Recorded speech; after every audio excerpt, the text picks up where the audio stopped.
Another shocking revelation here. Maniniwala po ba kayo ang word na tagumpay or success in English appeared only once in the whole Bible? Good evening everyone. Join me as we explore the true meaning of success. Sabi dito sa Joshua chapter 1 verse 8, yun po yung verse, no? Kung saan nag-appear lang minsan ang salitang tagumpay. Ito ang nakalagay sa pagkakaliwat ko na po sa wikang Pilipino, sa ating mas makabagong wika.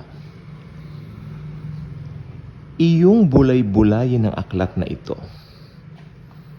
Lagi mong isa puso at isa isip ang mga nilalaman nito at magkakaroon ka ng tagumpay sa buhay.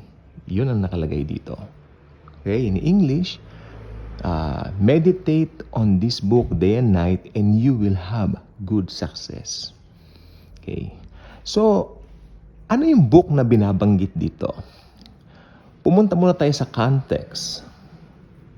Joshua chapter 1 verse 8. Batid natin na ang Joshua chapter 1 verse 8, ayan po yung law ni Moises na ipinagkaloob nga naman sa mga tao, sa mga Israelites. Okay?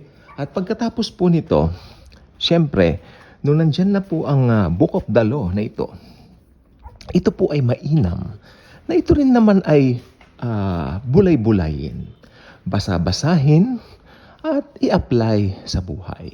Okay? So, makikita po natin dito yung tinatawag na principle ng importansya ng Biblia sa ating kapanahunan ngayon. Ang Biblia po ay meron pong 66 books. At makikita po natin dito yung mga covenants o testaments ng Diyos sa ating mga tao. Sa Old Testament, nakipag-deal ang Diyos sa bansang Israel sa pamamagitan ng mga prophets, sa pamamagitan din naman ng mga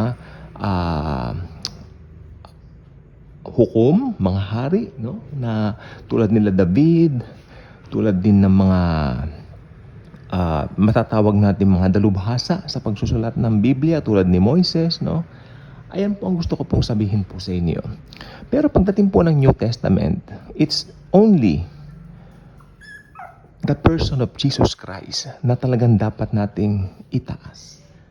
Okay? Batid natin na ang person ni Jesus, since ito po ay new covenant na po, ito po ay sapat na para sukat ikaligtas natin. So, ngayon po, sa panahon natin ngayon, New Testament na po tayo, meron po tayong Bible. 66 books all in all. At ito po ang pinapa-meditate sa atin ng Diyos sa ngayon. Old Testament man yan o New Testament man yan. Kasi alam po ninyo, ang Old Testament, ito po ang shadow of the, pwede ko sabihin, much better things to come. Yun. At syempre dumating na po si Jesus Christ. Siya po yung pinaka-importanteng persona ng Biblia. Okay? So, kaya nga naman po, makikita po natin dito, ang mga tao po ngayon, basa ng mga success books, no? Alam niyo yun kung paano maging leader, the extraordinary leadership, mga ganyan, mga libro, mga binabasa po nila, no? Gusto nila maging leader, gusto nila maging successful, pero kalaunan makikita po ninyo, tinuturo din po ng mga aklat na yan, hindi ko po nila lahat, na magkaroon ng pride ng tao.